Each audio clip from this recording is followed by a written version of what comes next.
एक राजा की बेटी की शादी होनी थी।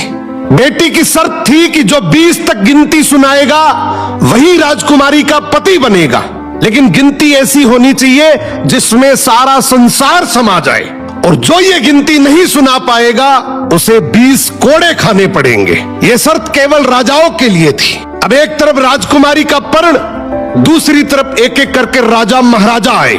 राजा ने दावत का आयोजन भी किया, मिठाई और विभिन्न पकवान भी तैयार किए। पहले सभी दावत का आनंद लेते, फिर सभा में राजकुमारी का स्वयंवर शुरू होता। एक से बढ़कर एक राजा महाराजा आते हैं, सभी गिनती सुनाते हैं जो उन्होंने पढ़ी हुई थी, लेकिन कोई भी ऐसी गिनती नहीं सुना पाया जिससे राजकुमारी संतुष्ट हो जाए। अब जो भी आता कोड़े खाकर चला जाता। कुछ राजा तो आगे ही नहीं आए। उनका कहना था कि गिनती तो गिनती होती है। राजकुमारी पागल हो गई, केवल हम सबकी बेइज्जती करवाना चाहती हैं। ये सब नजारा देखकर एक हलवाई हंसने लगा, बोला डूब मरो राजाओं, आप सबको 20 तक की गिनती नहीं आती। ये सुनकर सभी राजाओं ने उसे दंड देने को कहा। राजा ने उससे पूछा, क्या तुम गिनती जानते हो? यदि जानते हो तो सुनाओ। हलवाई बोला, हे राजन, यदि मैंने गिनती सुनाई तो क्या राजकुमारी मुझसे शादी करेगी, क्योंकि मैं आपके बराबर का नहीं हूँ।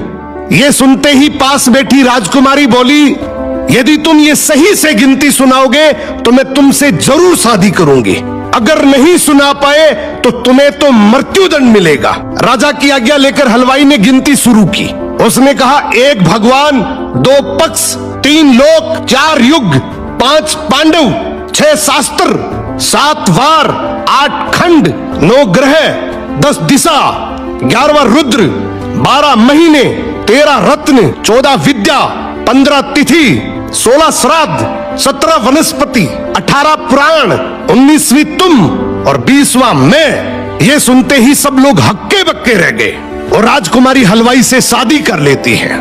इस गिनती में संसार की सारी वस्तुएं मौजूद हैं। तो जिंदगी में याद रखना, शिक्षा से बड़ा तजुर्बा होता है, डिग्री से ज्यादा अनुभव जरूरी है।